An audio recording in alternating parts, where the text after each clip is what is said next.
ایک کمیشن بھی بنا سکتے تھے, یہ بندے بھی رہا کر سکتے تھے, پالٹن کر کے رہا کیے بھی ہیں انہوں نے آلریڈی. سال 1.5 سال سے آپ کے پاس آپ نے سزائیں دینی تھی, دے لیں, ایک میسج جانا تھا, چلا گیا. آپ باقی لوگوں کو 60-70 لوگوں کو رہا کر سکتے تھے. کمیشن پہلے بھی آپ نے 2014 میں بنایا تھا نا, جب یہ دھاندلی کا بنا, کون سی قیامت آ گئی تھی؟ تو کیا اگر اس کے بعد حکومت گر گئی تھی نواز شریف صاحب کی؟ نہیں. سو آپ کا کمیشن نہ بنایا نا, اور ان کو رہا نہ کرنا, آپ کی نیت بھی ٹھیک نہیں تھی, آپ بھی ڈرائیو کرنا چاہ رہے تھے, آپ کو پتا تھا.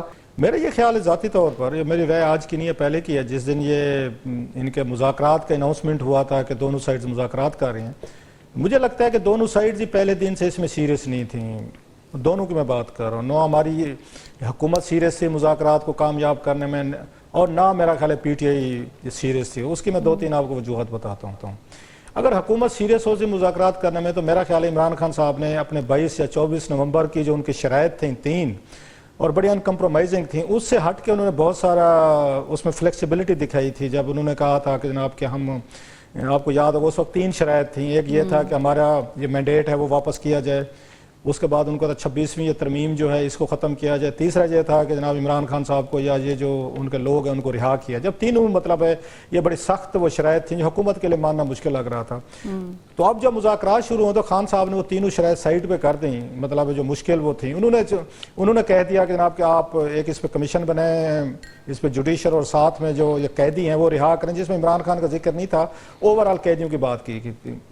میرا یہ خیال ہے دونوں شرائط یہ کوئی اتنی بڑی مشکل شرائط نہیں تھی. اگر حکومت سنجیدہ تھی, سیریس تھی, اگر بریک تھرو چاہتی تھی کہ جناب کہ پولیٹیکل کوئی نارملائزیشن ہو, کوئی تھوڑا سا پی ٹی آئی کے ساتھ سیریس بات چاہیے, تو اب ان کو بھی تو آپ کہہ سکتے ہیں کہ ایک فیس سیونگ اگر ان کو بھی چاہیے تھی, پی ٹی آئی کو بھی چاہیے تھی. ایک پارٹی ہے, اس کے لوگ تھے, اپنے ورکر تھے, آئے لے کر آئے, کچھ تو انہوں کو بھی دکھانا تھا جی ہم نے حکومت سے کیا حاصل کیا مذاکرات میں. سو میں یہ سمجھتا ہوں دونوں شرائط جو ہیں یہ اتنی بڑی نہیں تھیں کہ جس کے لیے کوئی بہت بڑی کڑوی گولی کھانی پڑتی یا بہت بڑے ان کو مسائل کا سامنا کرنا پڑتا اور وہ نہیں کر سکتے. لیکن خلاصہ صاحب اگر اتنی بڑی شرائط نہیں تھی تو حکومت بھی تو بہت ٹائم لے رہی ہے نا, حکومت بھی تو کہہ رہی ہے کہ پہلے انہوں نے سب کمیٹی بنائی, پھر بھجوائیں گے, پھر جواب دیں گے. میں اس پہ آ رہا ہوں ذرا, اگر مجھے تھوڑا سا آپ الاؤ کریں کہ دونوں سائڈ سیریس کیوں نہیں تھی, میں یہ بتا رہا تھا.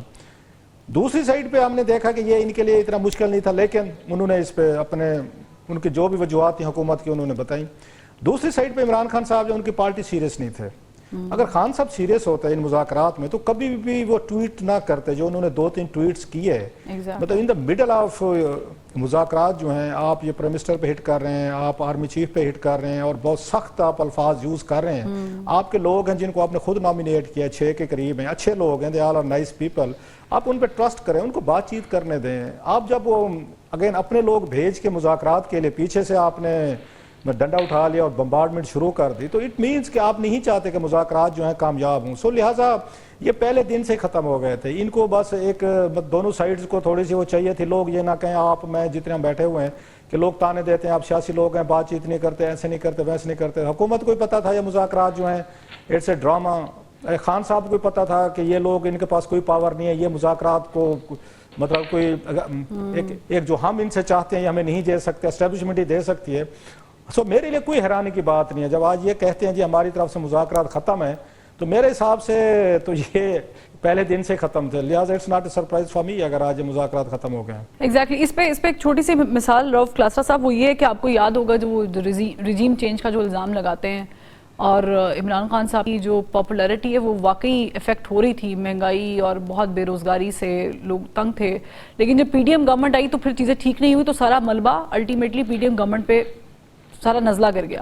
اب یہ جو ذرا کال آف کرنے کی بات تو کر لی, اور لگ بھی ایسے رہا کہ کال آف ہی ہو گیا ہے تقریباً, لیکن الٹیمیٹلی آپ کیا سمجھتے ہیں چوائس کیا ہے؟ اب ملبہ تو پی ٹی آئی کے اوپر گر گیا ہے, ظاہر ہے انہوں نے جواب بھی دینا اپنے ورکرز کو بھی, پارٹی کے لوگوں کو بھی.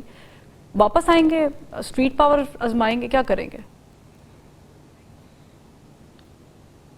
میرا نہیں خیال ہے. جو پچھلی دفعہ اگر آپ کو یاد ہوگا جب انہوں نے اپنا ریٹن جواب وہاں پیش کیا تھا, وہ اگر آپ اس کو دیکھیں تو 17 تاریخ کو 2-3 پیجز کا, وہ ایک ڈیمانڈ سے زیادہ ایک آپ کو 4 شیٹ لگتی تھی جو حکومت نے کہی بھی تھی کہ انہوں نے تفصیل سے جو پچھلے 8-10 ان کے موقف تھے انہوں نے ان کو بیان کیا, جس میں ورکرز پہ گولیاں چلائی گئیں, جس پہ بعد وہ انٹرنیٹ, وی پی این, پرچے, مقدمے, گرفتاریاں, تھانہ کچہری, تو وہ تو ایک چارج شیٹ تھی، وہ لگ رہا تھا وہاں سے کہ وہ بھی اپنی سائڈ سے ایک تھوڑا کیس بلڈ کرنا چاہتے ہیں تاکہ کل کو جب مذاکرات ناکام ہوں تو اگین پی ٹی آئی کہہ سکے کہ ہم نے تو آپ کو تفصیل سے بتایا تھا اور ہمارا کوئی مطالبہ نہیں مانا گیا تھا. پہلے آپ کو یاد ہوگا دو مطالبے تھے، 2 کے بعد ہم نے دیکھا جو انہوں نے اپنی وہاں پہ ریٹرن رپلائی کیا تو وہ 2 سے زیادہ، میرا خیال 10-12 اس سے زیادہ چیزیں ہو گئی تھیں. So again it was clear, جو بات میں پہلے شروع میں کہہ رہا تھا کہ from day 1 both side serious نہیں تھیں اس میں. خان صاحب کو بھی پتا تھا کہ جناب ان کے پاس دینے کو کچھ نہیں جو مجھے چاہیے، انہیں بھی پتا تھا کہ جناب ہم خان صاحب کو وہ نہیں دے سکتے جو خان صاحب ہم سے مانگ رہے ہیں، اور جن لوگوں کے ساتھ خان صاحب بات کرنا چاہتے ہیں وہ جانے اور آپس میں جانے. ابھی بات ہو رہی تھی رانا ثناء اللہ صاحب کی کہ رانا ثناء اللہ صاحب چاہتے تھے وہ سیریسلی کہ مذاکرات کامیاب ہوں. آئی ڈاؤٹ یہ سارا یہ حکومتیں جو کام کرتی ہوتی ہیں نا، یہ بڑے پرانے طریقے ہیں ان کے، ہم نے ان کو بڑے قریب سے دیکھا ہے، سیاستدانوں کو ان کو اپریٹ کرتے ہیں جس طریقے سے. اس کو کہتے ہیں گڈ کاپ بیڈ کاپ.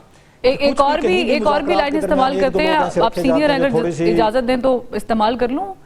وہ کہتے ہیں ہاتھی کے دان دکھانے کے اور کھانے کے اور. جی پلیز.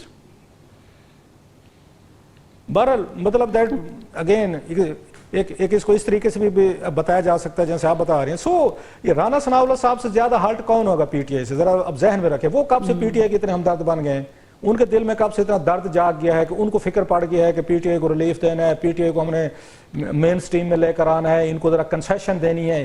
ان کو جان بوجھ کے ٹاسک دی ہوگی. یہ سارے وزیر ہیں ایک ہی کیبنٹ میں بیٹھے ہوں گے، 3-4 لوگوں کو کیا ٹاسک ہے جو آپ نے نام لیں. مثلا اس میں خواجہ آصف صاحب کو اگر پڑھ لیں، مریم نواز صاحبہ کو اگر ان کو سن لیں، یا پھر عطاء اللہ تارڑ صاحب کو آپ ان کو سن لیں، ان کے بیانات ہیں سخت.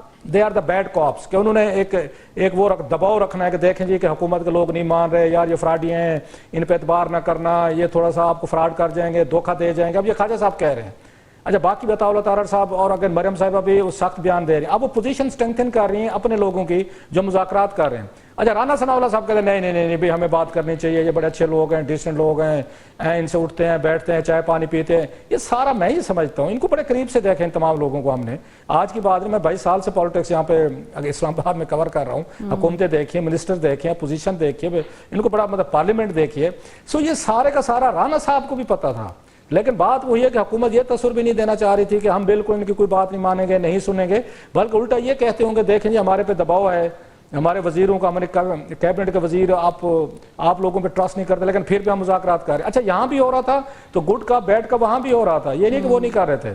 اب یہ 6 کے 6 لوگ جو ہیں they were acting as very decent, very civilized people. اچھے فیس ہیں، مہذب لوگ ہیں، سارے لوگ تھے. اب یہ وہاں پہ گڈ کاپ سے تو عمران خان صاحب بیڈ کاپ کے طور پر سامنے آئے. انہوں نے وہاں سے بمبارڈمنٹ کی اپنے ان کے ٹویٹس کی تاکہ وہ بھی اس چیز کو سیل کر سکیں کمیٹی میں، ان کو بتا سکیں دیکھیں یہ خان صاحب کتنے غصے میں ہیں، یہ خان صاحب ناراض ہیں، خان صاحب مان نہیں رہے، تو آپ ہماری کنسیشن ہمیں کیا دیں گے، آپ کچھ دیں گے تو ہم خان صاحب کو منائیں گے. اس لیے تو کہا انہوں نے کہ ہم اسے عمران خان سے جا کے ملنا چاہتے ہیں. سو یہ ٹیکٹس ہوتے ہیں، پاور ٹیکٹس ہوتے ہیں، and these are very understandable. کوئی اس میں برائی بھی نہیں ہے کہ دونوں سائڈز میں ایسے کہ آپ لوگ رکھتے ہیں، اگین کچھ سافٹ ہیں اور کچھ سخت ہیں. اب اس میں سے گڈ اس میں نیگوشیٹر کون نکلتا ہے، at the end of the day کون یہ کس پہ چیزیں لے سکتا ہے. اب ون سچویشن اس میں نہیں بن سکتی تھی دونوں سائڈ. لیکن اس میں ایک کلاسٹر صاحب میں یہ ذاتوں کو سمجھتا ہوں حکومت کو دینا چاہیے. لاسٹ ورڈ میں یہ سمجھتا ہوں حکومت کو اس پہ کنسیشن دینی چاہیے تھی. جو ان کی 2 ڈیمانڈز تھیں ان کو میٹ کرنا چاہیے. اگر یہ سیریس ہوتے ایک کمیشن بھی بنا سکتے تھے، یہ بندے بھی رہا کر سکتے تھے. پالٹن کر کے رہا کیے بھی ہیں انہوں نے آلریڈی. 1.5 سال سے آپ کے پاس آپ نے سزائیں دینی تھی، دے لیں، ایک میسج جانا تھا چلا گیا. آپ باقی لوگوں کو 60-70 لوگوں کو رہا کر سکتے تھے. کمیشن پہلے بھی آپ نے 2014 میں بنایا تھا نا، جب یہ دھاندلی کا بنا کون سی قیامت آ گئی تھی؟ تو کیا اگر اس کے بعد حکومت گر گئی تھی نواز شریف صاحب کی؟ نہیں. سو آپ کا کمیشن نہ بنایا نا اور ان کو رہا نہ کرنا، آپ کی نیت بھی ٹھیک نہیں تھی. آپ بھی ڈرائیو کرنا چاہ رہے تھے، آپ کو پتا تھا کہ کسی پہ نہیں جائیں گے. اور خان صاحب نے بھی وہی والی بات کہ 24 گھنٹے سے زیادہ خان صاحب چپ نہیں رہ سکتے. ریکارڈ ہے ان کا 24 گھنٹے بعد وہ کوئی نہ کوئی بم مارتے ہیں، وہ اگلے بندے کو اس کے سر میں کوئی نہ کوئی چیز وہ دے مارتے ہیں. لیکن اگر یہ معاملہ بدنیتی پر ہی مبنی تھا تو ہاں بریک کا مجھے